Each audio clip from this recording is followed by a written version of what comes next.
Welcome to my second book review. And as you can see, I'm not going to use green screen anymore and the background images because I don't like how the books looked on there. So I've got a new background that's going to be a work in progress as I change it around to find what I really like in these videos. But here we are. I'm going to apologize right off the bat for how I pronounce the author of this book for the review. I listened to how to pronounce it, so hopefully I'm pretty close.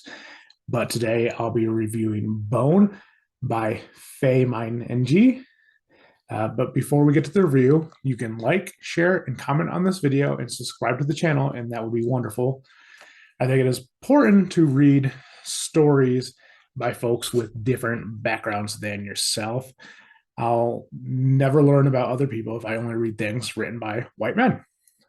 So this book was originally published in 1993, and it jumped out to me while I was browsing in the thrift store.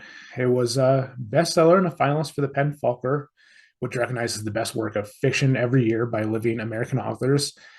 This is the first novel by Fae, a first-generation Chinese American, and the main character of the book is as well. So it's kind of based on her life.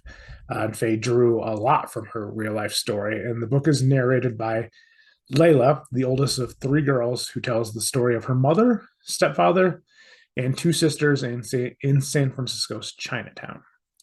The story takes place after the middle daughter, Ona, died of suicide, but the narrator tells a lot of the stories leading up to the place she is at today, including the mother's early journey as an immigrant, Layla's absentee father, the story of the stepfather's journey to the United States, and the fact that he had to use a fake passport to get in, and a lot of different things. The book looks at the hardship of Chinese Americans and a family coping with life after a member dies of suicide. It's a book filled with struggles, sorrows, and generational trauma. Even though that really the term exists, it wasn't in the everyday lexicon like it is today. But it also has a lot of love in there. The characters are all well fleshed out and well rounded, and the book is beautifully written. There are many great passages that demonstrate the fact that it is beautifully written. So I just wanted to share my three favorites here. The first being, I believe in holding still. I believe that the secrets we hold in our hearts are our anchors, that even the unspoken between us is a measure of our every promise to the living and to the dead. And all our promises, like all our hopes, move through life with the power of an open ocean liner passing through the sea.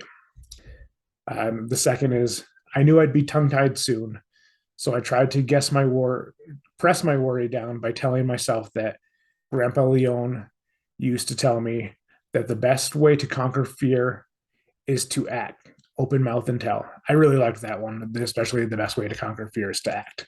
I thought that was really poignant. And the last passage that I wanted to share was fault in English or in Cantonese. That was the word we were all afraid of. I held it like a seed in my mouth. As kids, the three of us loved to suck on dried plums. Long after the sour and salty fruit dissolved, the seed stayed sweet. The true secret. Now I was afraid my secret guilt would start to grow sweet and I would never want to spit it out. I just like the imagery in that, and the idea of holding on to a seed in the mouth or a secret in the mouth until it becomes too sweet is just I thought just really well done and encompasses kind of the idea of this story and the fact that there's a lot of bittersweet moments in it. I highly recommend picking up this novel if you come across it in a secondhand shop, or if you want to order online. There's an additional currently in print, so I have included the link for that below in this video if you'd like to purchase it.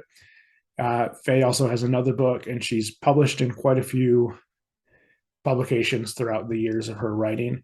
And so, honestly, like if you come across it, especially if you're interested in the stories of a family that immigrated in the first generation in Chinatown, I think it's so beautifully well written.